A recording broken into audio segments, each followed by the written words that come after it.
Depuis très très longtemps. Depuis très très longtemps, moi je dis à Assimi Goïta, contrôler les mosquées. Regarde le président, regarde Ibe au Burkina Faso.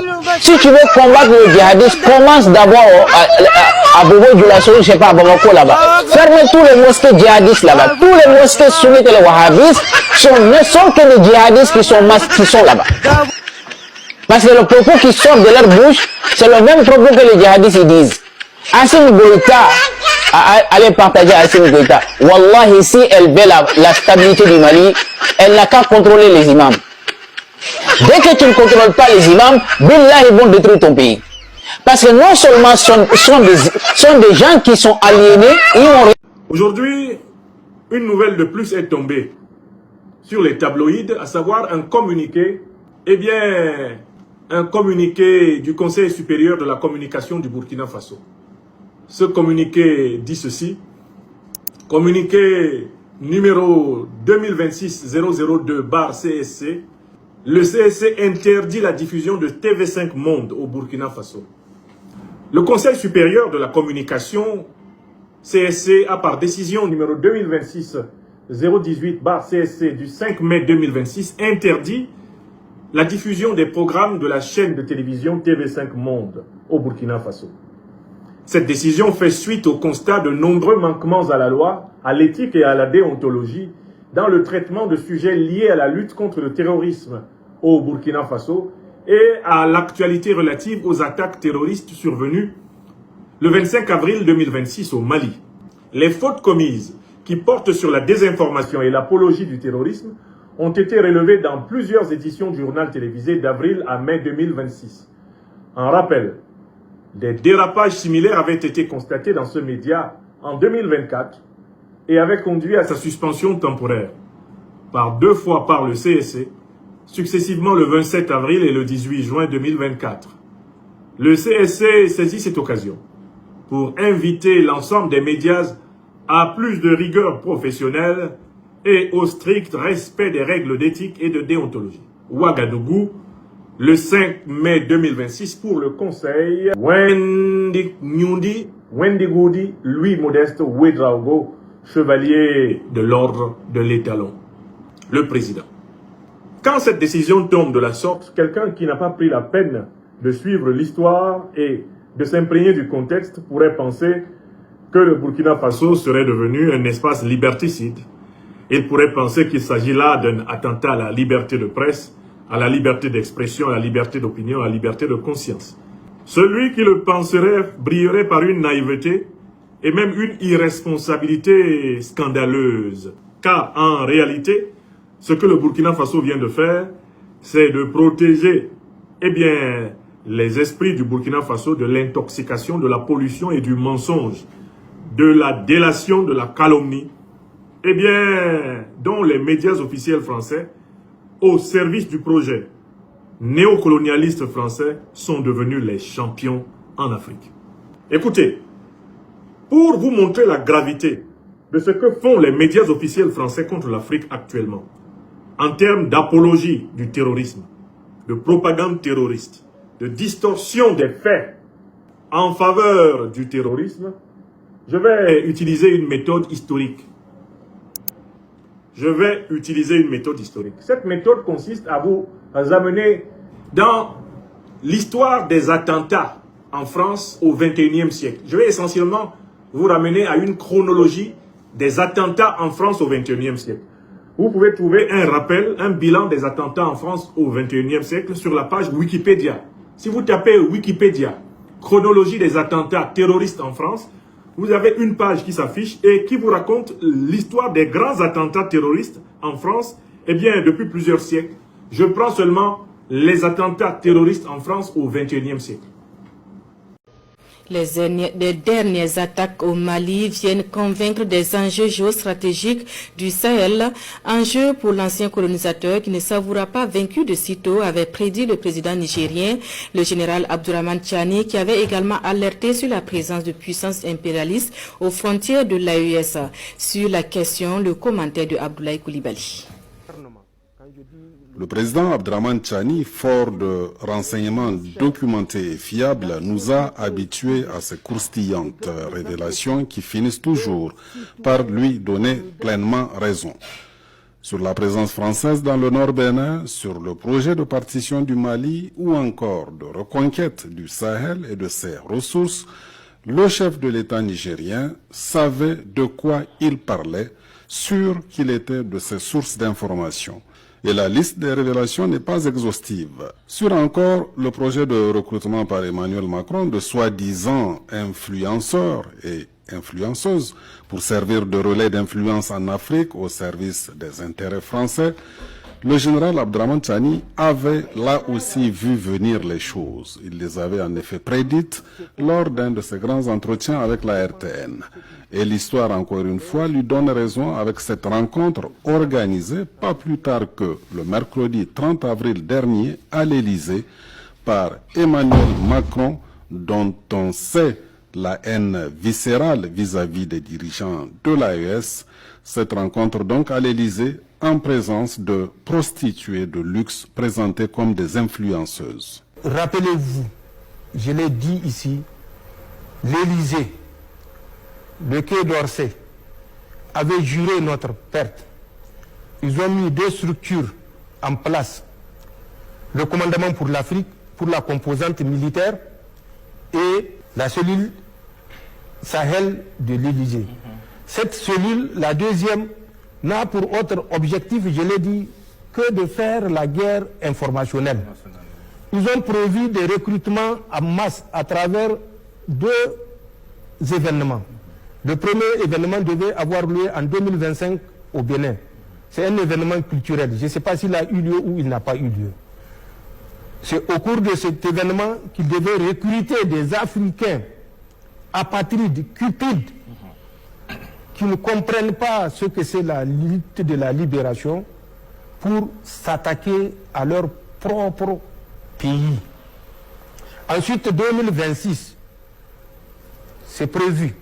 Je ne sais pas si ça tient ou ça ne tient pas, la francophonie au Kenya. Ils vont profiter également de cette rencontre pour recruter des apatrides africains. C'était les deux plans.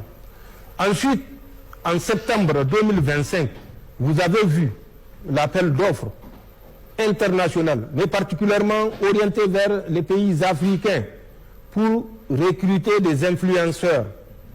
Je l'ai dit lors du dernier entretien, dont la mission n'est autre que de créer des événements, d'amplifier des événements dans la Confédération, de dénigrer les relations de coopération entre la Confédération et 5 pays, je vous les ai cités lors de la dernière interview. Donc, il faut effectivement avoir de la mémoire pour que tout ce qui se passe ne nous déstabilise pas. Ne pas donc laisser l'ennemi nous détourner de notre objectif, la leçon. Le lion a été blessé et il n'y a plus pitié dedans. Il est temps de rugir, comme le disait le général Abdramani Tchani. Actuellement, les gars, c'est gâté parce qu'aujourd'hui, notre général président Assimi Goïta a décidé de prendre les choses en main. Son frère, Sadio Kamara, a malheureusement perdu la vie et nous prenons quelques secondes pour dire paix à l'âme de ce grand homme, ce grand soldat, ce grand guerrier qui a perdu la vie malheureusement par des traites du Mali. Et aujourd'hui, le général Assimi Goïta a décidé de prendre le flambeau, de prendre tout en main. Et attendez, attention, parce que lorsque le lion est blessé, il n'y a plus pitié dedans. Et actuellement, le général Assimi Goïta est en mode blessé. Ils ont éliminé son frère. Ils ont éliminé son frère sang. Donc, actuellement, là, les terreaux. Et puis, vous qui êtes à côté, qui vous cachez pour partir rentrer dans le mouvement qui a organisé les terreaux là. Sachez qu'actuellement, là, le lion est prêt à rugir. Et il n'y a plus pitié dedans. C'est lui qui s'amuse sera baisé à Doupi les canards. Il n'y a pas pitié à là. Merci, mon général Assimi Goïta. Merci pour ce que tu fais. Merci d'avoir pris ce flambeau-là. Merci d'avoir pris ces responsabilités. Ce sont des responsabilités qui sont fortes, qui sont dures, qui sont vraiment, c'est-à-dire, qui sont tellement pesants Mais le monsieur a désiré de prendre parce qu'il aime son pays. Il aime le Mali. Et pour l'amour du Mali, pour l'amour qu'il porte pour le Mali, il a décidé de prendre les rênes de ce flambeau pour aller devant, de porter le Mali encore plus en avant. Parce qu'actuellement, le monsieur, il joue plus. Celui qui s'est mis, c'est la Grision. Non, il n'y a pas pitié dedans. Eh oui, tu t'as mis, tu seras Grision. Tu joues à la Grision. Actuellement, il n'y a plus pitié dedans. C'est le général Assimi Goïta, président de sa génération, qui est là actuellement. Tous ceux qui s'amusent seront baisés à Doupine de Cana. Eh oui, le terror qui a s'amusé à mettre au bas bien froid. Eh oui, lui qui s'amuse à bas bien froid. Il n'y a pas amusement dedans. Merci mon général. Merci pour ce bon boulot que tu fais, général Assimi Goïta. Merci d'avoir rehaussé l'image du Mali. Car beaucoup de ces imbéciles, beaucoup de ces sauvages pensaient que tout était fini. Mais là, rien n'est fini. C'est maintenant que tout commence. Rien n'est terminé. C'est maintenant que ça commence. C'est maintenant là où le général président Assimi Goïta en place. C'est là tout va commencer. Et c'est là les traites de l'Afrique. Parce qu'on ne va pas parler du Mali seulement. Les traites de l'Afrique en général. Ceux-là qui ne veulent pas que l'Afrique avance là. Ceux-là qui veulent qu'on reste toujours sur la même place. Ceux-là qui ne veulent pas qu'on puisse bénéficier de nos richesses là. Quel que soit là où vous êtes, vous serez baisé à Doupine de Cana. Eh oui, les responsables se connaissent. Il n'y a pas pitié dedans. Après la mort de ce général Sadio Kamara, il n'y a plus pitié. Tu t'amuses, tu seras baisé à Doupine de Cana. Si on est ensemble, force à l'AES, force au Mali, force au Burkina, force au Niger. La patrouille la mort, nous vaincrons. Nous sommes ensemble jusqu'à la fin des temps. Vous avez fait un grand travail. Et c'est cette jalousie. Si on laisse l'armée burkinabé libérer le pays, ça sera comme un modèle. Donc, il faut commencer maintenant à vous faire peur. Il faut commencer maintenant à créer de la division. Il faut commencer maintenant comme on appelle, à diviser les gens. Non. Il y a des peuples qui luttent. Tous les militaires qui ont fait Gawa, ils savent que le peuple là, les gens sont restés comme des militaires. Ils ont défendu leur terre. C'est pourquoi le terrorisme n'a pas pu malmener ces populations. Et ces militaires-là, je sais combien les militaires qui ont fait la zone sont fiers de cette région. Voilà. Donc, ayez ça dans votre tête. Il y a des peuples et tout le peuple burkinabé est derrière vous. Donc, ne trahissez pas. Il ne faut pas créer de la division entre vous. S'il y a un problème, il faut vous asseoir et puis discuter. Les chefs militaires aussi, soyez honnêtes. Parce que là, souvent aussi, les problèmes viennent des chefs. Il y a des chefs vraiment qui ne devaient pas être chefs. Ils ne connaissent pas leurs responsabilités. Donc, eux-mêmes, souvent même, ils poussent même les gens dans des problèmes, ils se mettent dans des problèmes. Si on vous met dans une place de responsabilité, sachez que vous avez...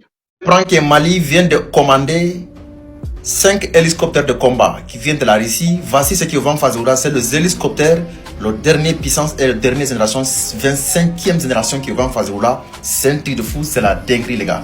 Regardez, c'est un hélicoptère vraiment qui va. Il n'y a aucun pays africain aujourd'hui qui le dispose. Seulement Mali vient de le commander.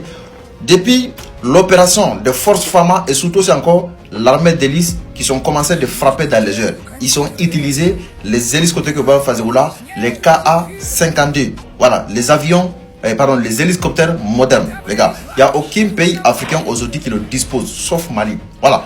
Mais vraiment, cet hélicoptère que va faire là, vraiment, il a fait beaucoup de boulot. Beaucoup de boulot.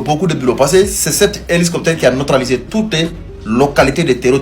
Cet hélicoptère vraiment plein vol, il peut localiser partout là où le terreau il se casse. Oui, il va le cibler en distance. C'est ça qu'il s'agit. C'est grâce à cet hélicoptère ils sont reçus de chasser tous les terreau qui restaient vivants, on l'a neutralisé. Du coup, et tous ils sont en l'enfer. Toutes les terreau vraiment qui n'ont pas été neutralisés par la main. Vous savez déjà qu'est-ce qui s'est passé? On l'a déjà sous le sang de bataille. Du coup, vraiment, c'est ça qu'il s'agit. Partagez, abonnez-vous. Vive la paix, les gars. Nous sommes avec les Jnim qui sont dans l'Azawad et qui sont les fils de ces communautés. Après sa basse besogne, l'ennemi communique. Mais d'où? Loin. Très loin. À plusieurs milliers de kilomètres où on lui offre gîte et couvert. Vous ne rêvez pas. Vous êtes sur une chaîne occidentale où un responsable terroriste s'exprime. C'est un débrief après la série d'attaques menées le 25 avril dernier contre plusieurs localités du Mali. 24 heures à 48 heures après les attaques, les porte-paroles des terroristes, des ennemis du Mali et de l'AES ont écumé, parcouru tous les plateaux occidentaux afin de délivrer leur message sans être inquiétés, sans que la justice de ces pays se saisisse de ces dossiers-là, sans qu'ils soient arrêtés, et bien évidemment en donnant un écho, en les blanchissant, en les donnant une crédibilité qu'ils ne sauraient avoir. Ceux que des pays comme la France qualifiaient de terroristes sont-ils clairement devenus leurs amis ou étaient-ils amis depuis fort longtemps? Quand c'est bon, c'est bon. Regardez très bien l'armée russe avec les FAMA en train de fêter, en train de célébrer leur victoire sur les terroristes au niveau du Kidal. Regardez très bien. Voilà. Quand vous allez regarder ça là, ça vous prouve directement que Kidal est sous contrôle par nos guerriers, nos immortels FAMA. Regardez très bien. Ça veut dire que quand ils ont ça veut dire qu'ils ont fait le travail zoo dans le carton. Maintenant là, ils sont là célébrés. Ça nous montre qu'il n'y a aucun effet là. Bien, c'est quoi là? Les flans, à Kidal, là, où je parle là. Il n'y en a pas. Et ils ont tout faga, envoyé en enfer. Et c'est de ça qu'il s'agit. Mes frères et sœurs, quand les médias propagandistes, les France 24, les RFI, Radio Force Information, les TV5, les consoles là, quand ils vont tomber sur ça là, je suis pas sûr qu'ils vont faire une publication encore pour dire Bamako est sous contrôle par des terroristes. Hein. Je suis pas sûr qu'ils vont dire encore que Assimi Goïta est tombé. Parce que eux là, à l'heure où je vous parle là, eux ne croient pas.